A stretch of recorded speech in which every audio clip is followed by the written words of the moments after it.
There are 22 games left in the Toronto Blue Jays schedule for the regular season, and this next stretch of games cannot be understated. I mean, it is the biggest stretch of the season for the Jays. They have 3 games coming up against the Royals. They have 4 games coming up after that against the Texas Rangers, and they're going to be without one of their big time sluggers. So we'll break that down and much more in this episode of Jays Digest.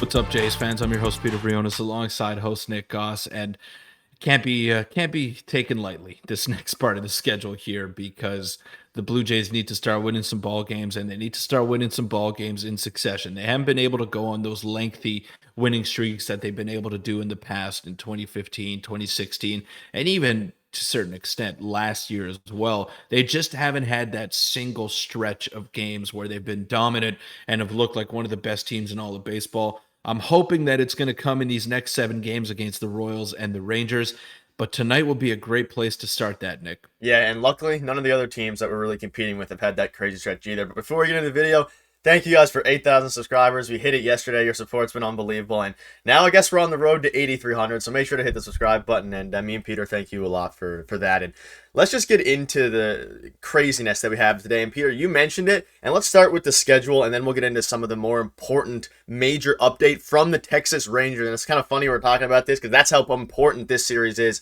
after the one against the Royals. So Peter, you can see here, of course, we have the Rockies series. We've won 3 of our last 4, an unfortunate loss against the Athletics, which would have put us up a game and a half. But starting tonight on a Friday night in Toronto, I believe, we play against the Kansas City Royals for 3 straight games, a weekend series before we have the crazy Texas Rangers series. And Peter, for multiple reasons, it's important to win this Kansas City Royals series. Sweeping it would be very, very important, even if it's just to gain some momentum, heading into the Rangers series, as well as maybe even gain some ground. I would like to see us at least a game and a half up before heading into the Texas Rangers series.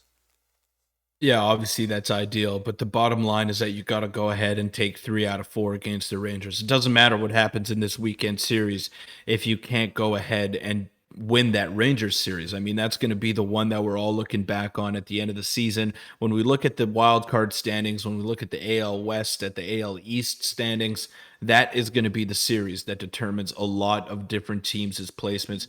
So yeah, the Jays have to go out and win that series. It's that simple. And then if you look at the schedule after that, it doesn't get much easier. You got the Red Sox, the Yankees, the Rays, the Yankees again, and then the Rays. So it's just an absolute hellish schedule for the last couple of weeks for the Blue Jays. They got to find a way to weather the storm, but that's why these last few games that they played were so crucial, because it was an opportunity to create some separation.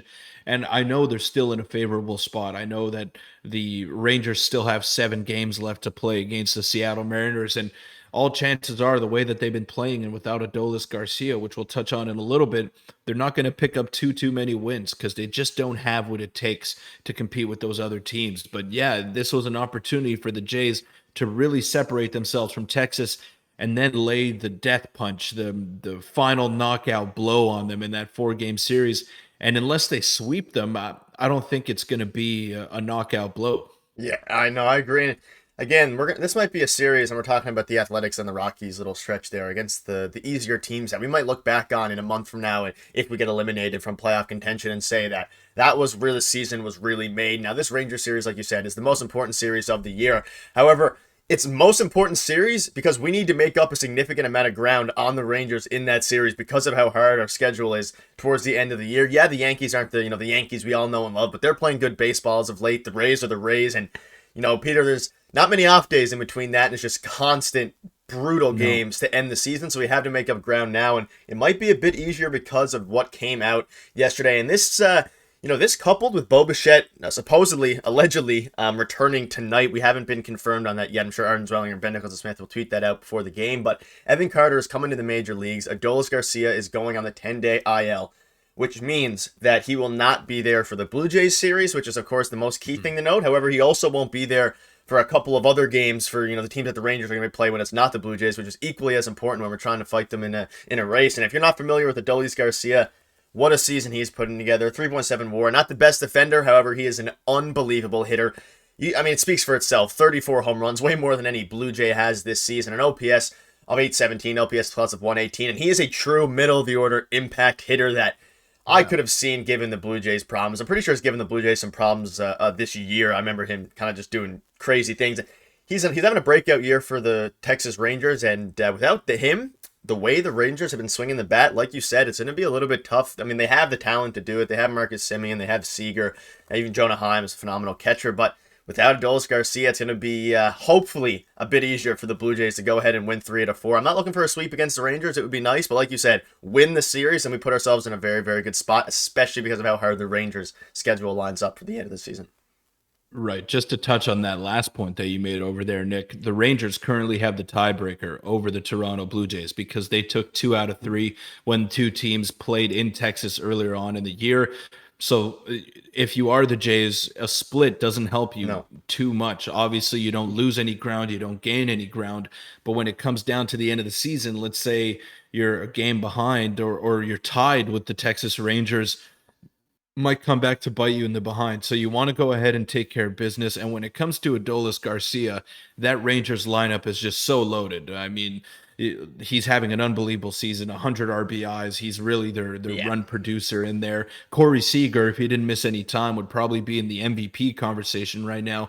Marcus Semien doing what Marcus Semien does. He's available each and every night, never gets hurt, always in that lineup, always producing. And Nathaniel Lowe, Jonah Heim, I mean, they just have so many options up and down that lineup.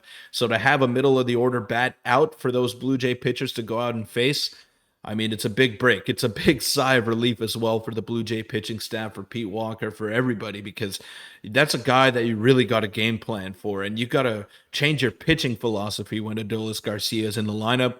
You don't have to go ahead and do that anymore. It's still going to be a tough couple of games. But like we've been saying and like we've been reiterating day in, day out, the Blue Jays have to take care of business one game at a time. It starts tonight in Kansas City. You're not playing the Rangers tonight. You're playing the Royals, who have been horrible all year long. Go ahead and sweep them before you shift your focus to the Rangers. Yeah, a sweep is, we've spoken about last 3 series. You said we ultimately should have swept, but the Garcia, being out is even further impactful when the offense hasn't been performing to their ability. Because when you're slumping, it kind of, we've seen it with the Jays. It filters through the whole team. Then when you have your biggest RBI and run producer get, injured, it's very, very unfortunate for the Rangers. And one final thing of note, it's a very, very key point you mentioned about the tiebreaker. We might even have a video going more in depth or on a live stream or something about that. That might be what it comes down to. And they actually, I think Ben Nicholson-Smith tweeted out a couple hours ago that the way the Jays lined up their pitching, Kevin Gausman is in line to pitch game 163 if it gets, or 162. So depending how the season ultimately plays out, especially against the Rangers, the tiebreaker is going to be very, very important. And hopefully we're in a position for that last game, 162, because of course no game 163 this year. The Jays won't have to use Kevin Gausman, and they'll have to be locked into a playoff spot so they can save him for wildcard game 1. But it's just something to know. That's the way the Jays have lined it up. So Gausman will either be pitching the last game of the season if it's of importance, like it was back in 2021, or he'll be a wild card 1 pitcher, or maybe we'll be out of the race by then. Who knows? But it's just very, very interesting. It's going to be very, very stressful, Peter. And this picture right here summarizes the amount of stress that we're going to have over the next couple of weeks. It's exactly what we signed up for when you're, sign up for September baseball into October. And at the start of the year, when we were kind of going over the schedule, we figured that this last, couple weeks were going to be absolutely brutal for the Blue Jays, but I'm not sure anyone thought that it would be, determining whether we make the playoffs or not. I think a lot of Jays fans thought that we were going to be pretty locked in, similar to where the Rays are right now. But I digress. Any final thoughts on this before we wrap up the video and buckle up for a game tonight that is a must-win at this point against the Royals? Yeah, they're all must wins at this point. There's no funny business anymore. You just got to go out and get the job done. But I think this series against the Kansas City Royals is a get right series for the Blue Jays. This is an opportunity for you to get your guys that are struggling going.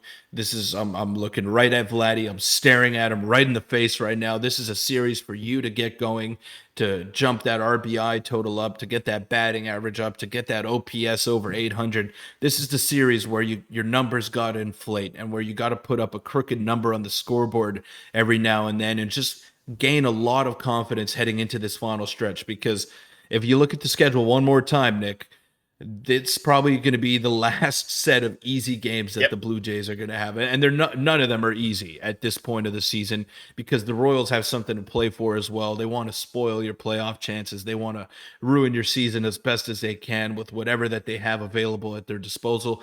So you got to go out there and treat this series like a playoff series. Every series is a playoff series. Every game is a playoff game, and like I said, this is a get right series for the Blue Jays. Go out there, put some crazy numbers out there on the stat sheet, and try to get some confidence going forward. Yeah, that's a good point. And hopefully Brandon Belt and Bo Bichette return, and that'll also get their kind of legs under themselves before ultimately what will be the biggest series of the year. And we should have a live stream for you guys previewing that series at some point, so stay tuned for that. But thank you guys for watching. Thanks again for 8,000 subscribers, and it's going to be a very, very nerve-wracking next couple of weeks, but we'll be along there for the ride. See you guys tomorrow.